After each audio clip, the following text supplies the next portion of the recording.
Hi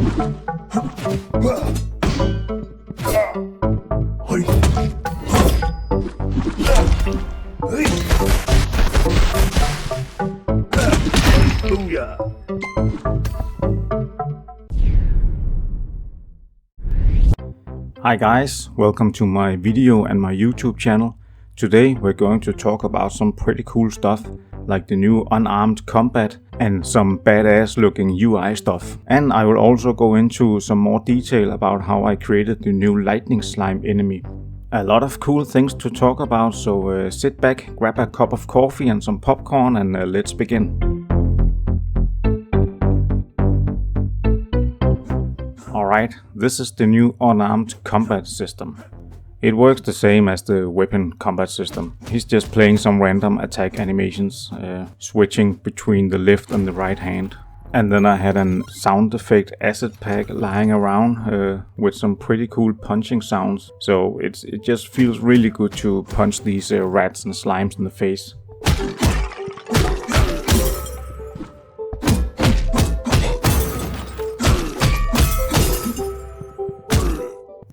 The thing is that this Unarmed Combat took me a very long time to do, actually, and I didn't want to do it to begin with.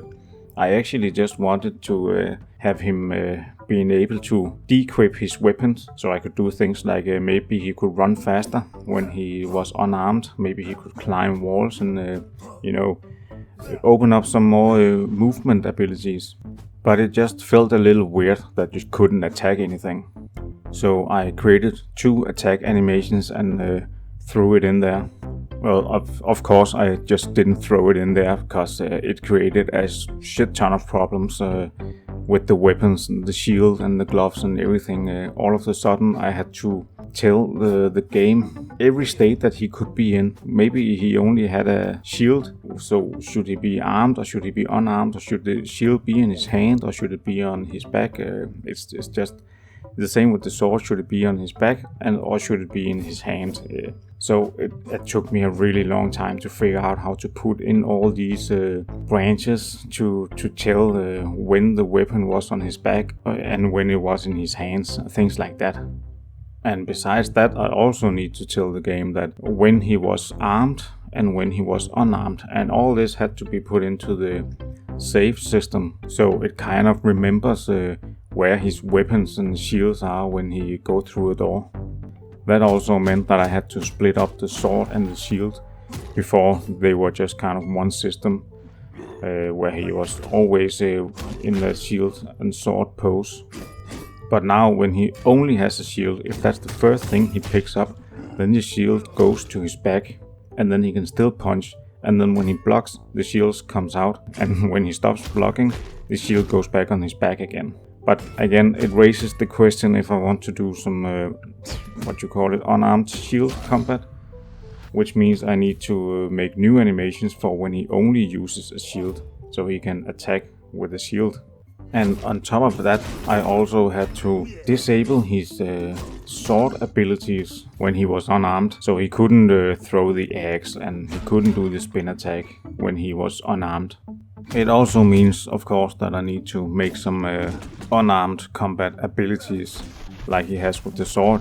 It gets a little repetitive when he keeps throwing the same punches over and over again, so he needs some more stuff he can do in the unarmed state, which also opens up for unarmed weapons like, Wolverine claws and other kind of gloves like that, combat gloves.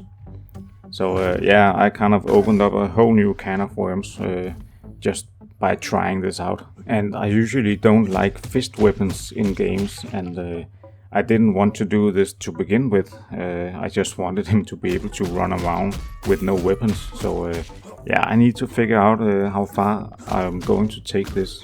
But at least it gives me some experience for when I want to create some new weapons. So that's cool.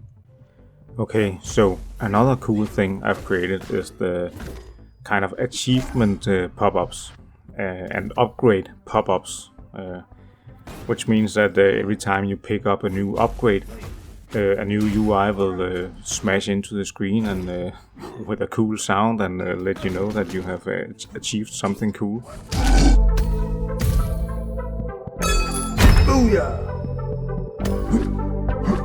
The same goes for if you have killed, let's say, 5 rats or 5 slimes. One of these achievements pops up, will fly in and make you feel awesome. It makes it a lot more satisfying to kill enemies or pick up upgrades. The enemy kill count achievement I kind of just did for fun. I wanted to see if I could do it. It doesn't really do anything in the game, but it just makes you feel awesome when you kill enough enemies and you get that achievement. If there's something I really don't like to do in Unreal here, it's UI and widgets and menus and things like that, so I really try to avoid that. And at the same time, I'm a very visual guy, so I kind of need to see cool things happen all the time. I often choose to start on something that looks and feels cool before I begin to think gameplay into it. And then I'm kind of building the gameplay around the cool feature I just came up with. So when I do start on a feature like an achievement pop in, I want to make sure that it feels really awesome. I want to be sure that it has the right sound and the right speed of the text flying in, the right amount of camera shake and the right timing, so you can see the achievement for killing rats is coming in a little delayed. So when all the cool slow motion kills and all that is done, then you're getting slammed with the UI in your face after that. So I mean, it just things need to be timed correctly to get the right feeling. And on top of that, I also have the character saying "yeah" to let you know that he also thinks that it's awesome. Oh yeah! I made a new treasure rat model. I basically just gave him an armor that had some gold chunky pieces on the back, and then a gold weapon and a gold shield, so he will be really easy to spot in the dungeon. These treasure rats are much tougher enemies than the regular rat, so they are pretty hard to kill, but they will always drop something interesting. It's kind of like a aggressive treasure chest that you need to kill before you can get the cool thing inside. I want to give this rat some special attacks that only he can do to make him stand out more from the other rats. That's still on my to-do list. And then for the Rat King, he has one special attack which I now have made unstoppable, which means that if he is about to do his special attack, he won't get interrupted if Gorm is attacking him. So yeah, Gorm is getting smacked in the face a lot with this attack now. I also still want to make some more epic attacks for the Rat King to make him feel even more badass, but again, it's on my to-do list. I have worked a lot on the Lightning Strike upgrades. Before, each upgrade would add more damage to the Lightning Strike, but now I have made it so that every time you pick up a Lightning Strike upgrade, it will add another Lightning Strike to the ability. Meaning that if you're fully upgraded on the Lightning Strike, 4 lightnings will come down and hit in the area of the enemy. I mean, the first Lightning Strike will always hit the enemy, and then every extra strike will hit around that area. So maybe the lightning will hit an enemy, maybe it won't hit an enemy, but I mean, it feels super awesome to use. This is again a good example of how the coolness can often be in the details, and in this case it's in the timing of the lightning strikes. In the beginning I made it so that each extra lightning strike came down with the same delay, so it was hitting like a dung dung dung dung, and it became kind of monotone pretty quickly. So I ended up having each extra lightning strike come down with a kind of a random delay, not completely random, but within a range, which kind of made these awesome rhythms of the lightning strike line, chung chung chung chung, or choo choo choo choo, or choo choo choo choo. I mean, something like that, you know what I mean? So every time you use this ability, it kind of created these cool rhythms instead of the just generic jung jung jung jung sound, and it looks pretty awesome too. What?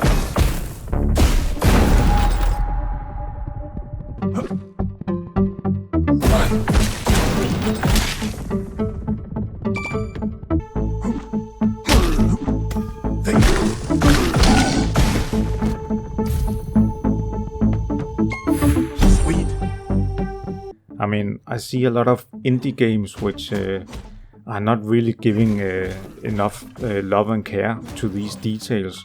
They're just making the feature work and then they move on to the next feature. Instead of, taking the time and make it look and feel really awesome. Things like camera shakes in many indie games are just overdone. There's a camera shake on each attack, which just makes it kind of absolute. I mean, putting the camera shakes on special moves or critical hits, so it doesn't play all the time, just makes it a lot more powerful. And it kind of enhances the attacks you're doing. But if it's on every attack, then, if you enhance every attack, then it becomes, neutral. It goes back to zero, if you know what I mean. The main impact shouldn't come from the camera shake. It should come from the hit sound, the particles, the enemy reacting to the hit. Things like hit flashes and the grunt from the enemy when you hit him. These things should be the main event of the hit, and then the camera shake should be the very last thing to really drive it home.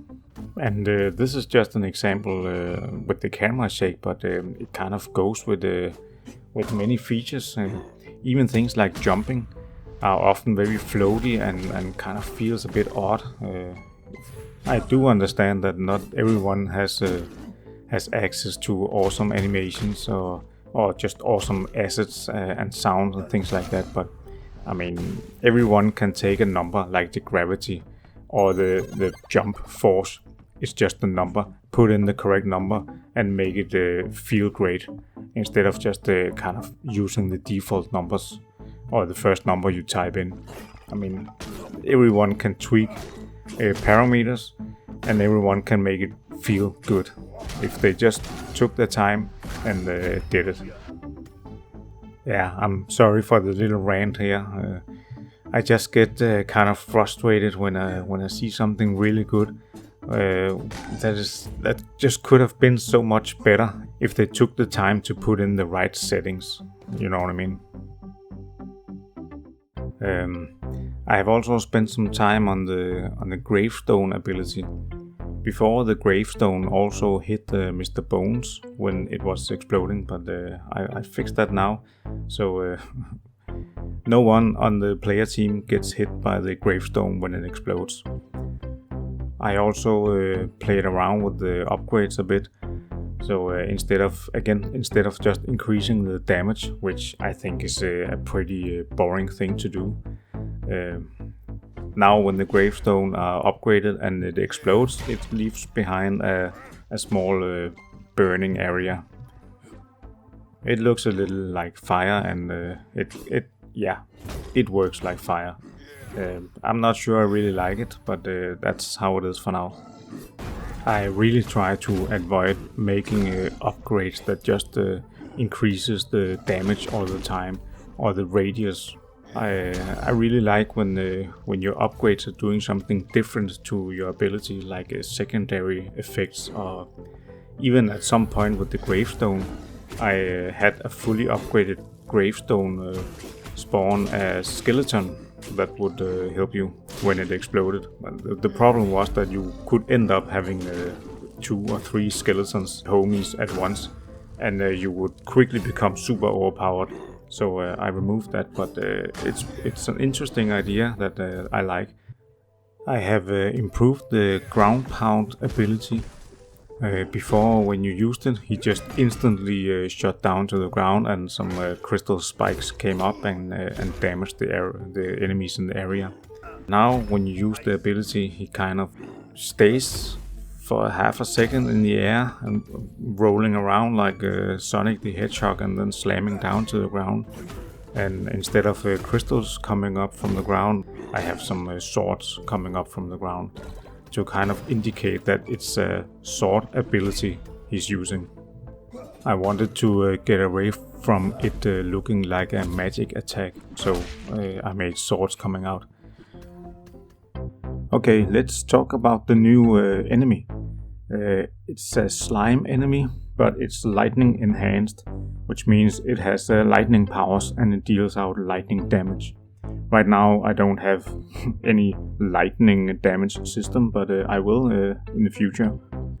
This enemy is a stronger version of the regular slime. It does a little more damage, it has a lot more health, and besides the regular jump attack, it can also do a charge up attack where it kind of jumps into the air and creates an electric lightning field around it, which is a really bad thing to walk into. And on top of that, it can also teleport, which makes fighting this little guy really interesting.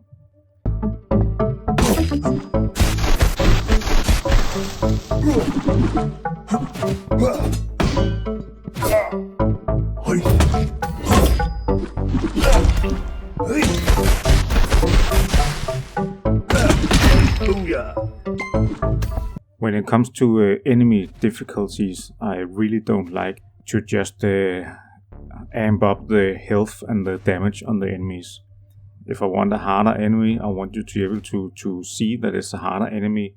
Maybe it has a better armor on it, maybe it does some different attacks and uses a different strategy against you. So when I think about enemies, I really try to make them different from each other.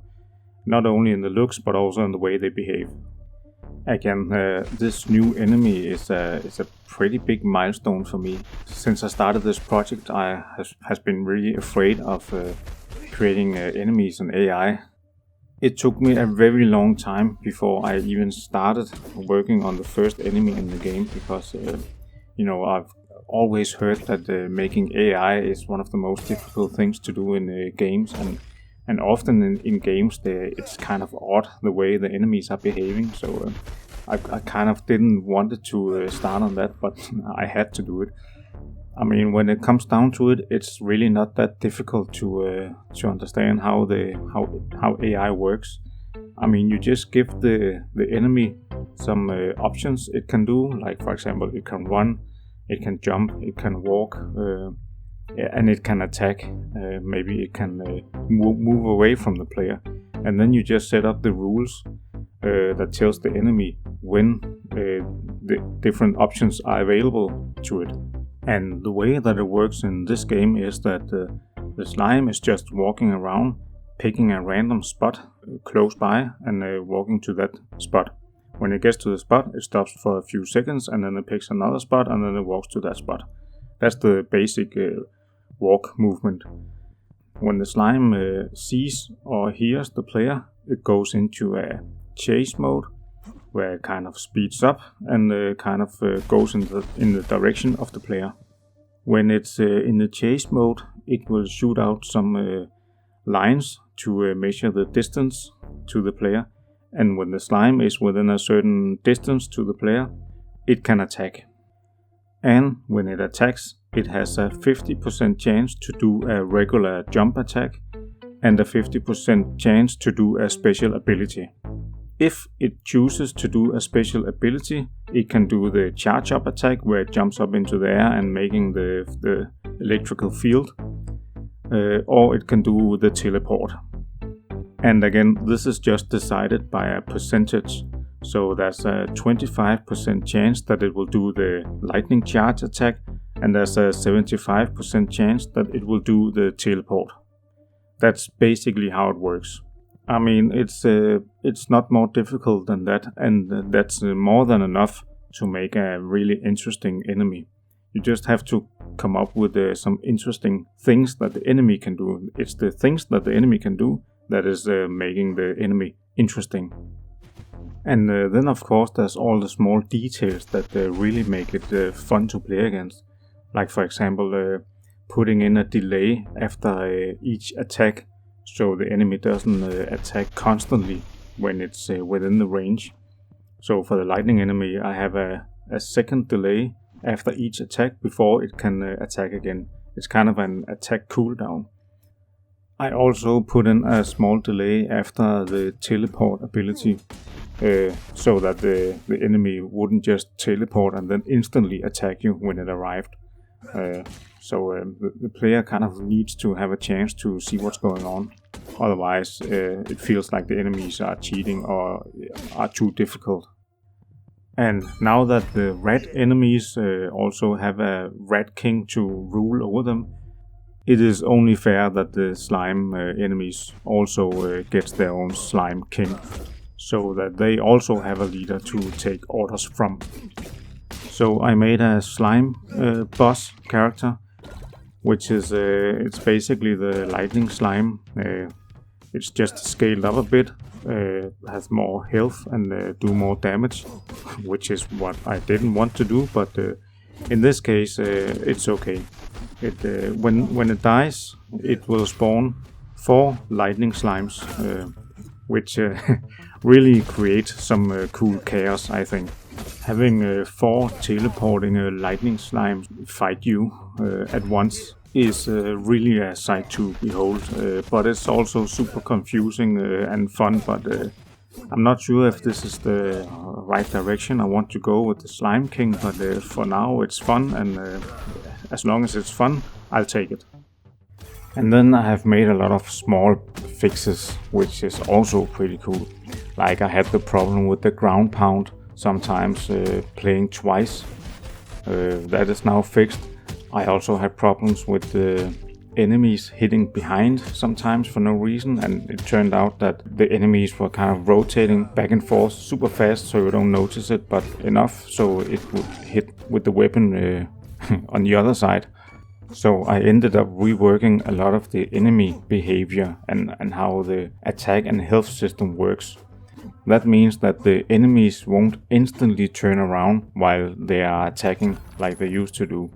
So if Gorm is rolling past the enemy while they're attacking, the enemy won't instantly turn around and hit Gorm anyways. The same goes for when the enemies are blocking.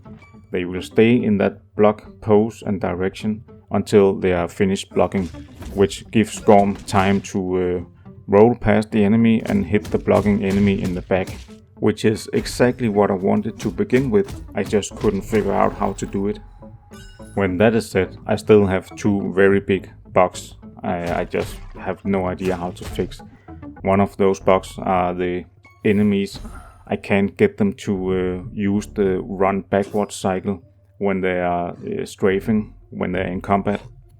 So they are constantly moonwalking back and forth, which is really not what I want, but I just don't know how to do it.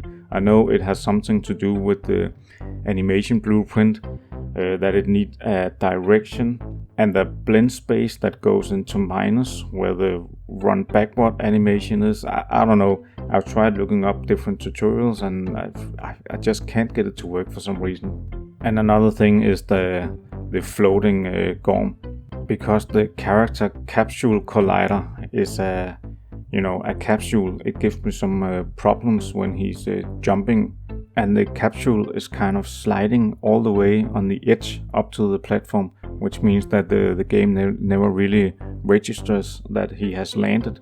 So he will constantly be in his jumping loop. And this character capsule shape keeps giving me a lot of problems, like when he's running out to an edge and jumping right on the edge. Sometimes he kind of goes into the air just a little bit, and then you press jump and then he won't jump because he's already in the air, and then he falls down.